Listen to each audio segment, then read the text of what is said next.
বীর বাঙালি অস্ত্র ধরো, বাংলাদেশ স্বাধীন করো, এমন অসংখ্য স্লোগান মুখরিত ছিল প্রিয় স্বদেশ 1971-এ। প্রিয় ভূমিকে শত্রুমুক্ত করতে সেদিন হানাদারদের বিরুদ্ধে জীবন বাজি রেখে যুদ্ধ করেছিল বাংলার দামালেরা। ছিনিয়ে এনেছিল 56,000 বর্গ মাইলের এই প্রিয় স্বদেশ।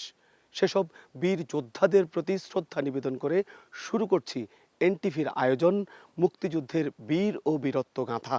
তেমনি একজন দামাল আজ আমাদের সাথে উপস্থিত রয়েছেন, যিনি তার বীর যুদ্ধের কারণে, তার বীরত্বের কারণে খেতাব ভূষিত হয়েছিলেন। তিনি হচ্ছেন মেজর হাফিজ উদ্দিন আহমেদ, বীর বিক্রম। মহান মুক্তি সংগ্রামের এক বীর যোদ্ধার নাম অবসরপ্রাপ্ত মেজর হাফিজ উদ্দিন আহমেদ বীর বিক্রম।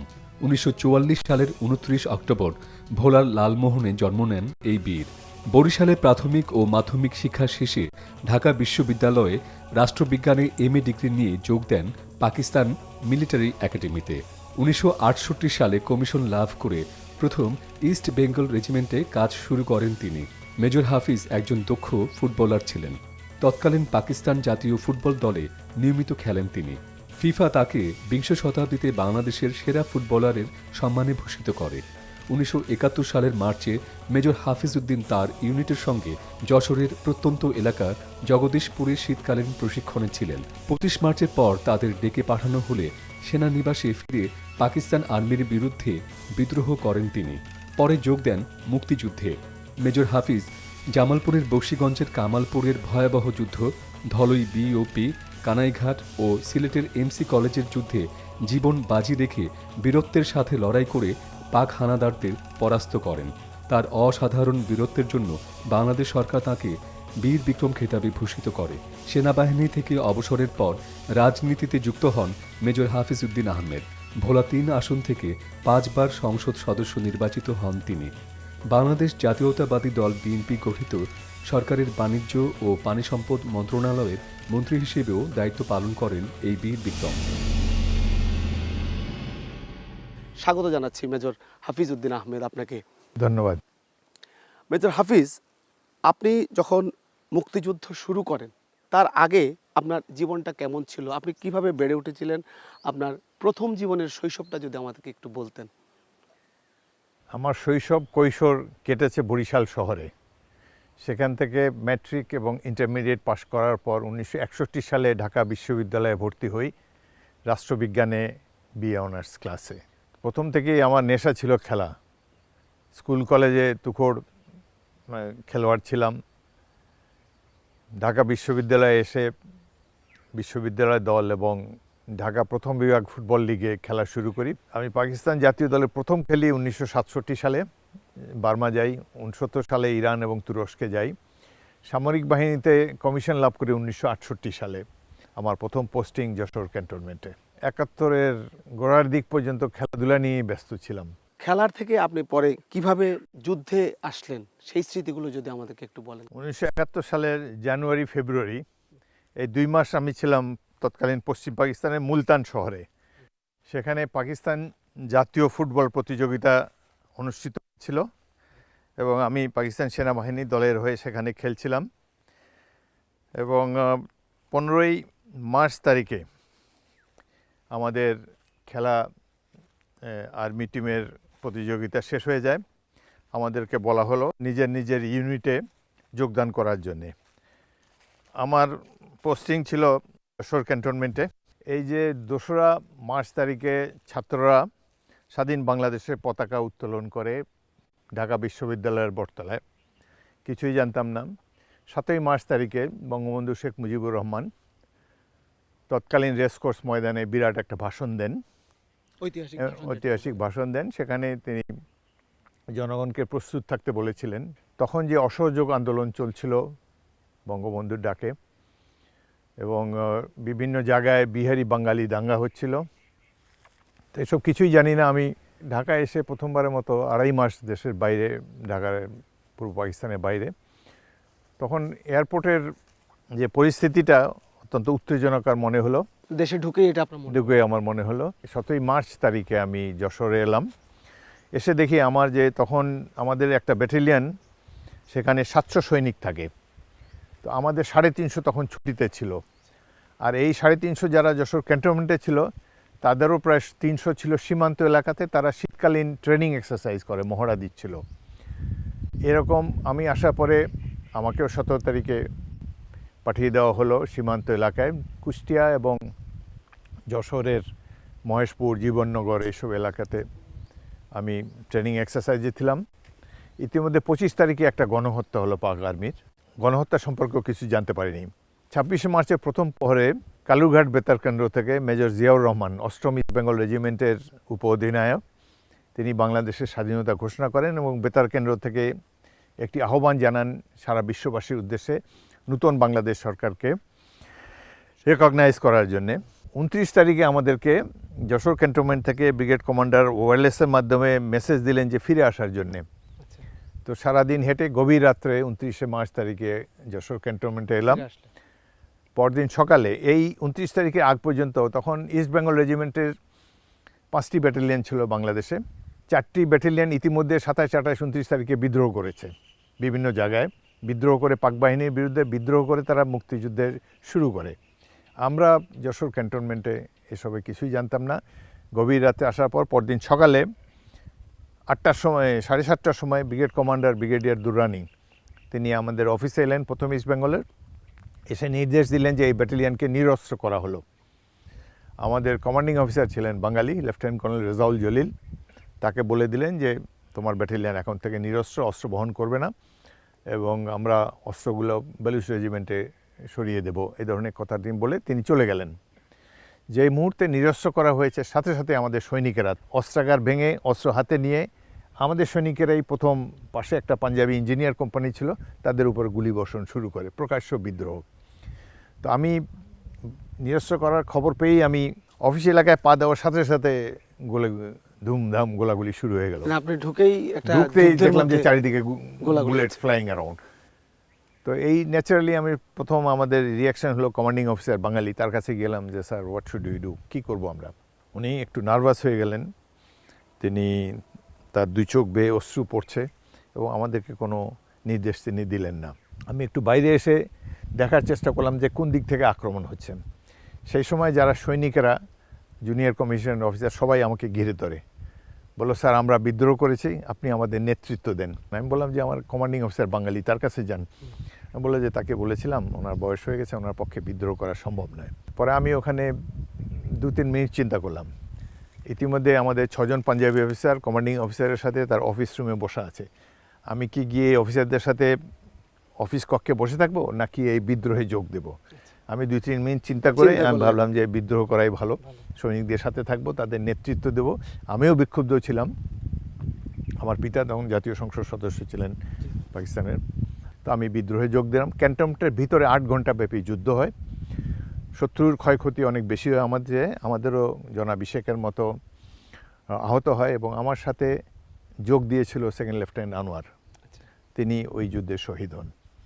বিকাল 4টার দিকে আমাদের গোলাগুলি যখন শেষ হয়ে আসে তখন আমি সৈনিকদেরকে নির্দেশ দিলাম এখান থেকে ছোট ছোট গ্রুপে বের হয়ে আমরা চৌগাছা বাজারে একত্রিত হব। যশোর এদিকে শত্রু আমাদের থেকে কোথাও 300 গজ, কোথাও 600 গজ, 1000 গজ দূর থেকে দেখা যাচ্ছে ফায়ার করছে। তো একটা সাইডে আমাদের লং রেঞ্জ এরিয়ার ওখানে একটা ফাঁকা মাঠ ছিল, ফসলের মাঠ, ফসল ছিল না মাঠে, বের হওয়ার ওটাই একটি রাস্তা ছিল, বাট ওখানে তারা গুলি করে মাঠে ধুলা উঠছে গুলিতে, বের হওয়ার জন্য ওটাই একমাত্র পথ ছিল। তো ওই পথ দিয়ে, ওই ফাঁকা মাঠ দিয়ে ছোট ছোট গ্রুপে 3-4 জন করে আমরা বেরিয়ে আসি। পাশে একটা গ্রাম ছিল, ওই যখন ক্যান্টনমেন্ট ছেড়ে বেরিয়ে 1000 গজ দূরে খিতিবদিয়া বলে একটি গ্রাম ছিল, ওখানে ঢুকে দেখি এক অবিস্মরণীয় দৃশ্য। হাজার হাজার গ্রামবাসী দা, খন্তা, কুড়াল ইত্যাদি নিয়ে আছে, জয় বাংলা বলে শাউট করতেছে, আমাদেরকে জড়িয়ে ধরছে, গাছে ডাব পেড়ে খাওয়াচ্ছে। এবং তাদের কাছ থেকে শুনলাম, সেখানে এক সাংবাদিক ছিল, সে বলে বাংলাদেশে মুক্তিযুদ্ধ শুরু হয়ে গিয়েছে, বিভিন্ন জায়গায় ইস্ট বেঙ্গল রেজিমেন্ট এবং ইপিআর বিদ্রোহ করে পাক বাহিনীর সাথে যুদ্ধে সামিল হয়েছে।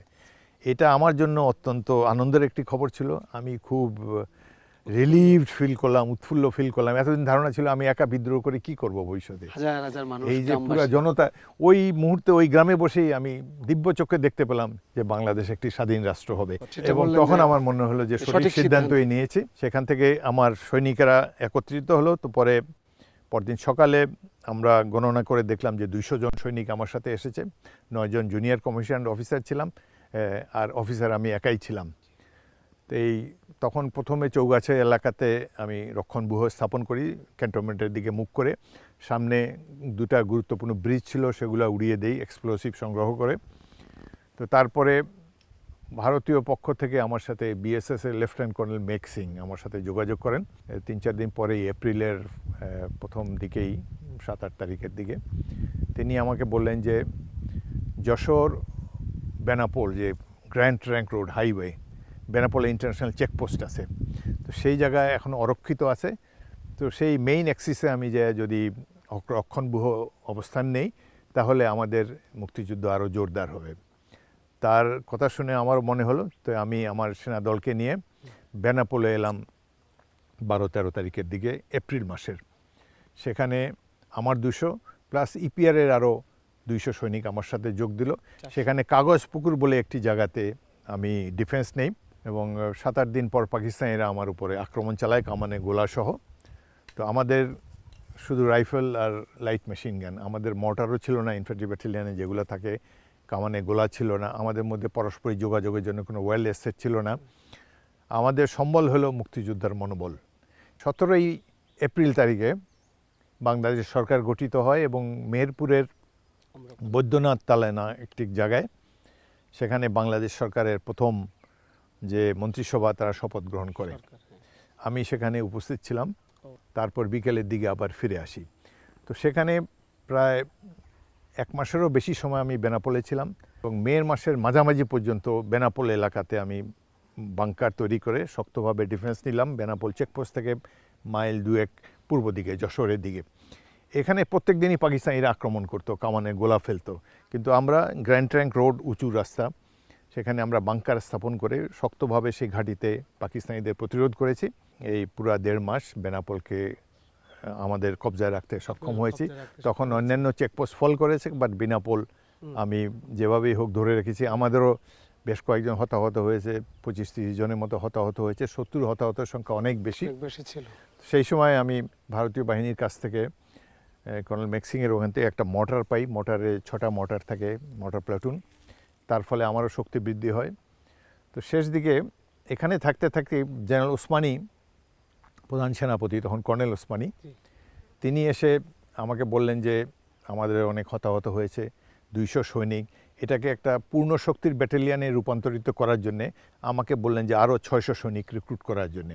শুনছিলাম আপনার বীরত্ব গাথার গল্প, বলছিলেন যশোর ক্যান্টনমেন্টের সেই গল্পগুলো, আবার যদি শুরু করেন বলছিলেন যে বেনাপোলের সেই গল্পটা। বেনাপোলে আপনি যখন অনেক সময় ধরে সেখানে ছিলেন। বেনাপোলে প্রায় শত্রুদের সাথে আমাদের প্রতিনিয়তই যুদ্ধ হতো, তাদেরকে ঠেকিয়ে রেখেছি এলাকায়, এবং চেকপোস্ট এলাকাটি আমাদের দখলেই রেখেছিলাম।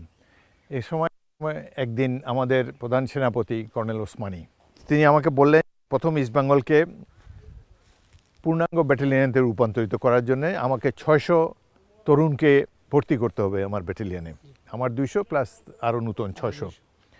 তো আমি রাজি হলাম। তখন সীমান্তে অনেকগুলো ইউথ ক্যাম্প ছিল, ঘরবাড়ি ছেলে, এই উন্মাতল দামাল ছেলেরা ঘরবাড়ি ছেড়ে এসে মুক্তিযুদ্ধে যোগ দেবে বলে সীমান্তে অবস্থান নিয়েছে, এবং তাদেরকে বিভিন্ন স্থানে ইউথ ক্যাম্পে তাদেরকে রাখা হতো, লেফট রাইট শেখানো হতো। তারা অপেক্ষা করে আছে যে কবে মুক্তিযুদ্ধে যোগ দিতে পারবে। 3 দিন বিভিন্ন ইউথ ক্যাম্পে গিয়ে 600 তরুণকে রিক্রুট করলাম, যার অধিকাংশই ছাত্র। তাদের মধ্যে মুদি দোকানদার ছিল, গাড়ির হেল্পার ছিল, গাড়ির ড্রাইভার ছিল, বিভিন্ন পেশার লোক। তাদেরকে 600 জনকে রিক্রুট করে আমি বেনাপোলে নিয়ে এলাম। তো এরা তো নতুন, এদেরকে ট্রেনিং দেওয়ার প্রয়োজন। আমরা একটা স্পেশাল ট্রেনে করে ভারতীয়দের সাহায্য নিয়ে মেঘালয়ের তেলঢালা নামক একটি জায়গায় এসে পৌঁছলাম। এই নতুন রিক্রুট করা 600 আর আমার ইস্ট বেঙ্গল রেজিমেন্টের 200, এই 800 জনকে এখানে 1.5 মাস ট্রেনিং দেওয়া হয় নতুন এই ছাত্রদেরকে। 1.5 মাস ট্রেনিংয়ের পর তারা অস্ত্র চালানো শিখতে পারলো, এবং যুদ্ধের পদাতিক বাহিনীর বেসিক ট্যাকটিক্স, মূল বেসিক কৌশলগুলো তাদেরকে কিভাবে যুদ্ধে যেতে হয়, কিভাবে আক্রমণ করতে হয়, কিভাবে রক্ষণব্যূহ, এগুলো শেখানো হলো তাদেরকে 1.5 মাস ধরে। 1.5 মাস পরে এই তরুণেরা দুর্ধর্ষ যোদ্ধায় পরিণত হলো। এরা হলো হাইলি মোটিভেটেড, তারা জীবন দেবার জন্য ঘরবাড়ি ছেড়ে এসেছে, আগেই প্রস্তুত, দুঃসাহসী এইসব তরুণ। 800 জনকে নিয়ে গঠন করা হলো প্রথম ইস্ট বেঙ্গল। আমি একমাত্র অফিসার হওয়ার সুবাদে আমি এর কমান্ডিং অফিসার ছিলাম প্রথম 4 মাস। তারপর পশ্চিম পাকিস্তান থেকে পালিয়ে কয়েকজন অফিসার এসে তখন আমি কমান্ডিং অফিসারের দায়িত্ব হস্তান্তর করি প্রথমে মেজর মইনুল হোসেন চৌধুরীর কাছে, এবং তারপর 1 মাস পরে তো মেজর জিয়াউদ্দিন কমান্ডিং অফিসারের দায়িত্ব নিলেন।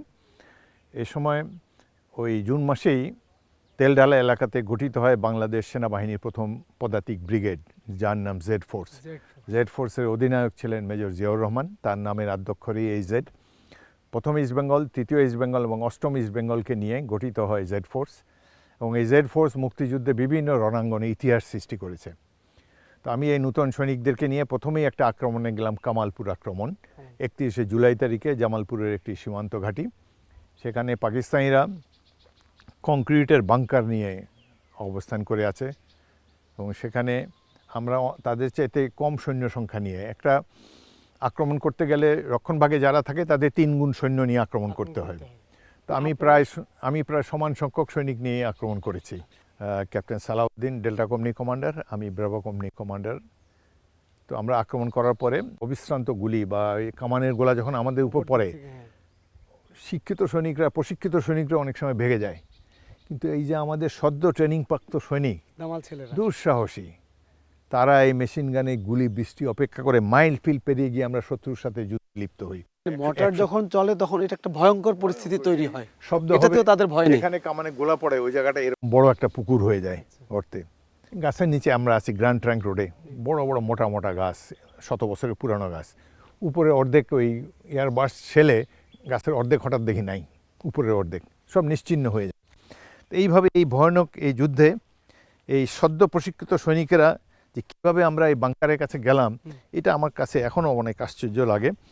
আমাদের প্রচুর হতাহত হয়, ক্যাপ্টেন সালাউদ্দিন সেখানে শহীদ হন, আমিও মোটরের গোলাতে স্প্রিন্টারে আহত হই। ফলে 2 কমান্ডারকে পিছনে যেতে হলো, যার ফলে আমাদেরকে ওখান থেকে উইথড্র করতে হয়। 15-20 দিন পরে আমাদেরকে আনা হয় সিলেট অঞ্চলে। সিলেট নিয়ে আসা হয়, সিলেটে যশোর থেকে আপনি এখন সিলেট চলে আসলেন। এই মেঘালয় থেকে ভারতীয় সীমান্তের মধ্যে দিয়ে সিলেটে, বৃহত্তর সিলেট এলাকায় কয়েকটি চা বাগান আমরা ধ্বংস করি, কারণ চা বাগান চা রফতানি করে পাকিস্তানিরা অনেক টাকা কামাচ্ছিল এবং তারা স্বাভাবিক পরিবেশ দেখাতে পারছিল। কয়েকটা চা বাগান ধ্বংসের পর আমাদের সাথে প্রথম যুদ্ধ হয় 21শে নভেম্বর তারিখে জকিগঞ্জের 8 গ্রামে। 8 গ্রাম একটি পজিশন পাকিস্তানিরা অ্যাটাক করে দখল করে, পাশেই ছিল 4 গ্রাম একটি ঘাঁটি, সেটি আমি আমার কোম্পানি নিয়ে আক্রমণ করে দখল করি। সেখানে প্যারামিলিটারি বাহিনী থল স্কাউট পাকিস্তান থেকে আনত, সেখানে একটা প্লাটুন প্লাস ছিল। সেখানে প্রচুর আমরা বাংকারের মধ্যে অনেক গোলা বারুদ ইত্যাদি পাই, এবং আমি এটা দখল করার ঘণ্টাখানেক পরে মেজর জিয়াউর রহমান এসছেন, আমাকে অভিনন্দন জানান। তার সাথে ছিলেন মেজর জেনারেল গঞ্জালভেস, ওই এলাকার ডিভিশন কমান্ডার। তারা এই স্তূপীকৃত গোলা বারুদ ইত্যাদি দেখে তারা খুব অবাক হলেন, আমাকে কনগ্রাচুলেট করলেন। সেখান থেকে আমরা পরের দিন দখল করলাম কানাইঘাট। কানাইঘাট থেকে আমরা কানাইঘাট দখলের পর আমাদের কমান্ডার মেজর জিয়াউর রহমান, আমি এবং মেজর জিয়াউদ্দিন, আমরা 3 জনে বসে পরামর্শ করছিলাম যে নেক্সট রুট আমরা কোন রুটে যাব। তো মেজর জিয়া বললেন যে আমরা সিলেট দখল করতে চাই, সবার আগে মুক্ত করতে চাই। তো সিলেট মুক্ত করার জন্যে আমরা যখন এগোসর হলাম গৌরীপুর নামক একটি জায়গায় 28শে নভেম্বর তারিখে, আমরা রাত্রবেলা টেম্পোরারি ডিফেন্সে ছিলাম।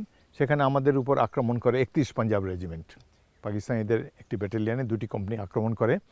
তাদের নেতৃত্বে ছিলেন মেজর সরওয়ার। তো তাদের 70-80 জন আমাদের হাতে নিহত হয়, সেখানে মেজর সরওয়ারও নিহত হন, এবং তাদের 26 জনকে আমরা জীবিত অবস্থায় বন্দী করি। আমাদের মনোবল তখন তুঙ্গে এবং পাকিস্তানিরা তখন পিছাচ্ছে। তো আমরা সিলেট জয়ের জন্য পরিকল্পনা নিলাম যে চা বাগানের ভিতর দিয়ে আমরা যাব, সিলেট সবার আগে পৌঁছতে চাই। তো যেহেতু চা বাগানের ভিতর দিয়ে যাব অপ্রচলিত পথ ধরে, আমরা আমাদের আগামী 3-4 দিনের খাবার দাবার, শুকনা চিরামুড়ি আমাদের পিঠে নিলাম, গোলাগুলি অ্যামুনিশন আমাদের পিঠে নিলাম, এবং সিলেটের উদ্দেশ্যে একটি মার্চ, লং মার্চ, জেড ফোর্সের লং মার্চ। মেজর জিয়াও আমাদের সাথে ছিলেন। আমরা এই চা বাগানের ভিতর দিয়ে, হাওরের মধ্যে দিয়ে এবং সেই কাদার মধ্যে দিয়ে যাই, জোক লেগে আমাদের কামড়াচ্ছে। সারা রাত চলি, দিনের বেলা গাছের নিচে আমরা বিশ্রাম করি সেইখানে। এইভাবে যেতে যেতে 14ই ডিসেম্বর পর্যন্ত, 14ই ডিসেম্বর চা বাগানের বাইরে হঠাৎ দেখি সামনে একটা সারা বিল্ডিং। বুঝতে পারলাম যে সিলেট অঞ্চলে এসেছি। পরে জানতে পারলাম এটা হলো সিলেটের এমসি কলেজের প্রিন্সিপালের বাসভবন। সেখানে সকাল হয়েছে, পাক বাহিনীর সৈনিকেরা রোদ পোহাওয়ার জন্যে বাংকার থেকে বেরিয়ে আসছে।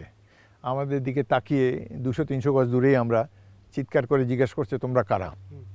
কারণ এই সময় যুদ্ধ চলছিল খাদিমনগরে। খাদিমনগর 8 মাইল দূরে। আপনারা যে বিল্ডিংটি, যে দালানটি দেখছিলেন, সেখানেই সেখানে পাকিস্তানিদের ঘাঁটি, সেখানে বাংকার, তাদের সিমেন্টের কংক্রিট বাংকার। যুদ্ধ চলছে তখন 8 মাইল দূরে খাদিমনগরে। তো তারা কল্পনা করে নেয় যে মুক্তিবাহিনী সিলেট শহরের মধ্যে এত তাড়াতাড়ি এসে যাবে। তো আমাদের পোশাক যেহেতু খাকি পোশাক, হাতে চাইনিজ অস্ত্র, সেই জন্য তারাও ঠিক বুঝতে পারছিল না, চিৎকার করে পরিচয় জানতে চায়। পরে একটু পরেই তো তারা বুঝে গেল। তো আমরা পরীক্ষা খনন শুরু করলাম, কিন্তু পরীক্ষা সাধারণত এরকম চেস্ট লেভেল পর্যন্ত হয়, কিন্তু আমাদের এই হাঁটু পর্যন্ত করার আগেই, করার আগেই তারা সংগঠিত হয়ে 14ই ডিসেম্বর তারিখে 3-4টি আক্রমণ আমাদের উপর করে। আমাদেরও তাদের প্রায় 40 জন নিহত হয় আমাদের সাথে। আমরা উঁচু জায়গায় ছিলাম, শুধু ট্রেন্স ছিল না, বাট হায়ার গ্রাউন্ডে ছিলাম। আমাদের সাথে একজন ভারতীয় মেজর ছিলেন, যার সাথে বেতার যন্ত্র ছিল, যার মাধ্যমে তিনি কামানে গোলা ফেলতে পারতেন। তো আমরা চা বাগানের মধ্যে থাকায় গত 4 দিন ধরে কোনো যোগাযোগ হচ্ছিল না। উনি আমাকে বললেন যে ওয়্যারলেস সেটে কোনো যোগাযোগ হয় না। কিন্তু যেহেতু ওই শহর অঞ্চলে এসে গেছি, একটু ফাঁকা জায়গা, চা বাগান থেকে বেরিয়ে গিয়েছি আমরা, তখন তিনি বললেন যে আমি, হঠাৎ করে আমাকে দুপুরের দিকে বললেন যে আমি এখন কানেকশন পেয়েছি, তোমার কি কামানে গোলা ফেলতে হবে শত্রুর উপরে? আমি বললাম যে না, এখন আমরা হাতাহাতি যুদ্ধ হচ্ছে যখন, এখন আর কামানে গোলা আমাদের উপরে পড়তে পারে। তবে সম্ভব হলে একটি বিমান সর্টি যদি এই সামনে এমসি কলেজ প্রিন্সিপালের বাড়িতে আক্রমণ করা যায়, তাহলে আমাদের জন্য ভালো হয়। উনি বললে ওকে। তো প্রায় আধা ঘন্টা পরে 2টা ভারতীয় মিগ বিমান এসে ওই ওদের বাংকারগুলোকে একদম চুরমার করে দিল। প্রায় 10 মিনিট ধরে রকেট নিক্ষেপ করে একদম ওটাতেই পাকিস্তানি বাহিনী আত্মসমর্পণ করার জন্য প্রস্তুত হলো। এবং যেই যুদ্ধ 30শে মার্চ তারিখে 8 ঘণ্টাব্যাপী যুদ্ধ যশোর ক্যান্টনমেন্টে শুরু করেছিলাম, এইভাবে সিলেট দখলের মাধ্যমে 14 ডিসেম্বর তারিখে তার সফল একটা সমাপ্তি হলো। এই হলো মুক্তিযুদ্ধের ঘটনা। আমার এই ব্যাটালিয়নে 100-রও বেশি লোক, যেই 600 আমি রিক্রুট করেছিলাম বেনাপোলে তরুণ ছাত্রদেরকে, এর মধ্যে 100 সম্মুখ যুদ্ধে শহীদ হয়। 100 তো সম্মুখ যুদ্ধে শহীদ হয়। আরও আমার বাকিরা আপনার সাথে সবচেয়ে ছিল, তাদের মধ্যে থেকেও প্রায় 50 জন আরও শহীদ হয়, আহত আছে। তো মুক্তিযুদ্ধের পরে যখন এই সাহসিকতা পুরস্কারগুলো দেয়, বীরশ্রেষ্ঠ, বীরত্ব, বীর বিক্রম, এগুলো সেনাবাহিনীর মধ্যে সবচাইতে বেশি আমার ইউনিট প্রথম ইস্ট বেঙ্গল, যার আমি প্রথম দিকে অধিনায়ক ছিলাম, পরবর্তী কমান্ডিং কমান্ডার ছিলাম, তারা সবচেয়ে বেশি পায় এবং হতাহতের সংখ্যাও আমাদের সবচাইতে বেশি। হ্যাঁ, এবং আমাদের কমান্ডার জিয়াউর রহমান, তিনিও সাহসের সাথে যুদ্ধ পরিচালনা করেন। তো সিলেটের যুদ্ধ আমার জন্য একটি স্মরণীয় যুদ্ধ। সব আক্রমণ মোকাবেলা করে যে সবার আগে, ভারতীয় বাহিনীর আগে আমরা সিলেট দখল করেছি, এটা আমার জন্য অত্যন্ত গৌরবের বিষয় বলে আমি মনে করি। 15 তারিখে আমরা ওই টিলার উপরে ছিলাম, 16 তারিখে নিচে নেমে এলাম। সিলেটের লাইন দিয়ে আমরা, সিলেটের নগরবাসী 2 পাশে দাঁড়িয়ে আছে, তার মধ্যে দিয়ে আমরা মার্চ করে 1200 সৈনিক সিলেট সার্কিট হাউসে গেলাম। বিকেল 4টার দিকে কর্নেল ওসমানী আসলেন সেখানে। তো আমরা তাকে জিজ্ঞেস করলাম, আমরা তখন জানতাম যে ওই দিন তারা পাকিস্তানিরা সারেন্ডার করবে। আমি তাকে রিসিভ করলাম। আগে জানতেন যে 16 ডিসেম্বর বাংলাদেশ স্বাধীন হতে যাচ্ছে? ততদিন জানাজানি হয়, বিশেষ করে ভারতীয়রা আমাদের সাথে আছে, ওয়্যারলেস সেট আছে। তো তারা বললো যে আজকে তো তারা সারেন্ডার করতে যাচ্ছে। তো আমরা খুবই উৎফুল্ল, মুক্তিযুদ্ধ শেষ। আমরা ভেবেছিলাম যে যুদ্ধে একদিন মারা যাবো। আমার ব্যাটালিয়নে 3 জন অফিসার মারা গেছে। যশোরে একজন সেকেন্ড লেফটেন্যান্ট আনোয়ার, কামালপুরে ক্যাপ্টেন সালাউদ্দিন মুমতাজ, এবং সর্বশেষ সিলেটে 28শে নভেম্বর তারিখে গৌরীপুরে ক্যাপ্টেন মাহবুবুর রহমান। তো আমিও ভেবেছিলাম একদিন আমিও ওইভাবে হারিয়ে যাব যুদ্ধে। মানে বিজয় দেখার কোনো, হয়তো একদিন বিজয় হবে, কিন্তু আমি থাকবো যুদ্ধ না, হয়তো দীর্ঘস্থায়ী হবে, আমি হয়তো থাকবো না। তবে সেইটাই সবচেয়ে আনন্দের, আমার জীবনের সবচেয়ে আনন্দের দিন 16 ডিসেম্বর, যেদিন বাংলাদেশ স্বাধীন হলো, শত্রুমুক্ত হলো, আমিও বেঁচে আছি। এটাই একটা স্বাধীন দেশে বেঁচে থাকার একটা আনন্দ, স্বাধীনতা দেখতে পাওয়ার যে একটা আনন্দ, সেটা 16 ডিসেম্বর দেখতে পেলাম। এই 9টা মাস আমরা প্রতি মুহূর্ত জীবন সংখ্যায় ছিল, যুদ্ধে আহত হয়েছি, সঙ্গীরা আমার আশেপাশে শহীদ হচ্ছে, অনেকে শহীদ হয়েছে। তো ভাবলাম যে আমিও বোধহয় এক সময় শহীদ হয়ে যাব। এই 9 মাসই প্রতি মুহূর্তেই মৃত্যু চারপাশে খেলা করছে। কাছাকাছি থেকে দেখেছি মৃত্যুকে, বিশেষ করে সিলেটের 14 তারিখের যে যুদ্ধ, সেখানে মানে আশেপাশে আমার দীর্ঘদিনের সাথী, এদের সাথে তো 9টা মাস তো আগেই, তার আগেও 2.5 বছর এদের সাথেই ছিলাম, এদের নিয়েই যুদ্ধ করেছি। সুতরাং এই যারা হারিয়ে গিয়েছে সেই শহীদদের প্রতি আমি গভীর শ্রদ্ধা জানাই, এবং এদের রক্তের বিনিময়ে আজকে আমরা একটা স্বাধীন দেশ পেয়েছি। মানে প্রতি রাতেই যে একটা আতঙ্ক বিভীষিকা, মনে হয় যেন আজ প্রতি রাতেই একটা মৃত্যুর নাচন। মানে এই আতঙ্ক, এই যে একটা শ্বাসরুদ্ধকর পরিস্থিতি, এটাকে যদি 2 মিনিট আপনি একটু বলতেন। মানে আজকে যুদ্ধ অনেক ভয়াবহ, প্রতি মুহূর্তে জীবন মৃত্যুর মধ্যে 1 সেকেন্ডের তফাৎ। এই যে হাজার হাজার বুলেট উড়ে যাচ্ছে আশেপাশে, একটাই আপনার জন্য যথেষ্ট, আমার জন্য যথেষ্ট। তো এই সময় নিশ্চয়ই মানে আতঙ্ক প্রথম দিকেই ছিল, পরের দিকে অভ্যস্ত হয়ে গিয়েছি। এবং আরেকটা ছিল যে আমি তো তাদের কমান্ডার ছিলাম, সুতরাং আমার চিন্তা যে শত্রু ওই দিক থেকে যখন আক্রমণ করছে ওই জায়গায় আমার ডিফেন্সটা ঠিক আছে কিনা, ওইখানে মেশিন গানটা ঠিক আছে কিনা, মোটর ফায়ার করতে পারছে কিনা, এইসব ব্যস্ততার কারণে ভয় পাওয়ারও টাইম পাইনি। এগুলো ব্যস্ততার মধ্যেই চলে গিয়েছে, কাজের মধ্যে ব্যস্ততার মধ্যে ছিলাম। আর সৈনিকদেরকে সাহস যোগাতে হয়, কমান্ডারই যদি ভয় পাইতো তার বাকিদেরও তো রণক্ষেত্র ছেড়ে পালিয়ে যাবে। তো আমি অত্যন্ত ভাগ্যবান যে দুঃসাহসী একটি ইউনিট প্রথম ইস্ট বেঙ্গল, যারা পাকিস্তান আর্মিরও খুব নামকরা ইউনিট ছিল, লাহোর রক্ষা করেছে 1975 সালে, 1965 সালের যুদ্ধে। তো সেই যুদ্ধে অনেক মানে ব্যাটল সিজন সৈনিকও ছিল, এবং এই সাহসী সৈনিকদের কমান্ডার হতে পেরে আমি নিজকে অত্যন্ত ভাগ্যবান মনে করছি। বাংলাদেশ বিজয় অর্জন করলো, চারদিকে বিজয়ের পতাকা, দেশের পতাকা উঠছে, হাসি উল্লাস মিছিল। আপনি তখন পিতামাতার কাছে কখন গেলেন? তারা কি ধরনের উৎকণ্ঠায় ছিল আপনার জন্য, বা আপনার গ্রামের মানুষ, আপনার পরিচিত বন্ধুর বলয়, তাদের কাছে কখন ফিরলেন? 17 তারিখ থেকে আমরা স্বাভাবিক পরিবেশে ফিরে আসি, ওখান থেকে ট্রেন যোগে আমরা চলে আসি শায়েস্তাগঞ্জে আমার ব্যাটালিয়ন নিয়ে। তখন এতদিন আমরা পরিবারের সাথে সম্পূর্ণ বিচ্ছিন্ন ছিলাম। বাংলাদেশে যে ব্যাপক গণহত্যা পাকিস্তানিরা চালিয়েছে, সেখানে আমার পিতা বেঁচে আছেন কিনা, তিনি পাকিস্তান জাতীয় পরিষদের সদস্য ছিলেন, তার নিয়ে চিন্তিত ছিলাম, তিনি বেঁচে আছেন কিনা, আমার মা ভাই বোনেরা আছে কিনা, সবার কাছে বিচ্ছিন্ন ছিলাম। তারাও জানতেন না যে আমি বেঁচে আছি কিনা।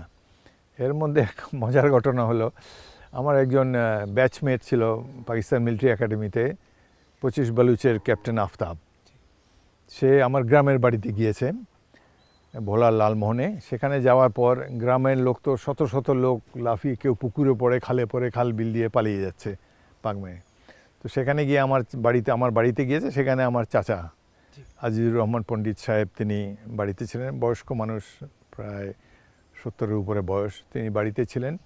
ক্যাপ্টেন আফতাব সেখানে গিয়ে তাকে সালাম দিয়ে বলে যে কোনো চিন্তা করবেন না, হাফিজ যুদ্ধ করছে বেনাপোলে, ভালো আছে। মানে এই প্রথম তারা শুনলো যে আমি জীবিত আছি এবং যুদ্ধের মধ্যে আছি। এবং একজন পাঞ্জাবি অফিসার গিয়ে বলছে, বন্ধুত্ব, সে আমার বন্ধু ছিল, তো বন্ধুত্বের এই ঋণ সে এইভাবে শোধ করেছে। আমরা ঢাকায় আসি প্রায় 15-20 দিন পরে। তখন আমার পিতামাতা ঢাকায় এসে সশরীরে আমাকে দেখে আর কি। আমার আম্মা অত্যন্ত পরহেজগার মহিলা ছিলেন, তারা কেউই এখন জীবিত নাই, তাদের দোয়ার বরকতেই বোধহয় এখনও বেঁচে আছি। আপনাকে অসংখ্য ধন্যবাদ এনটিভির পক্ষ থেকে। আপনার এই বীরত্ব গাথা মানুষ দীর্ঘদিন ধরে মনে রাখবে এবং দেশপ্রেমে উদ্বুদ্ধ হবে, সেই কামনা করি। দর্শক, আমরা শুনছিলাম এতক্ষণ একজন বীর যোদ্ধার যুদ্ধের কাহিনী, কিভাবে তিনি শত্রুদের সামনে দাঁড়িয়ে নিজের জীবন বাজি রেখে যুদ্ধ করেছিলেন। এমন কোনো গল্প নিয়ে আবারও হাজির হব এনটিভির পর্দায়। ততক্ষণ পর্যন্ত আপনারা সবাই ভালো থাকুন, সুস্থ থাকুন। খোদা হাফেজ।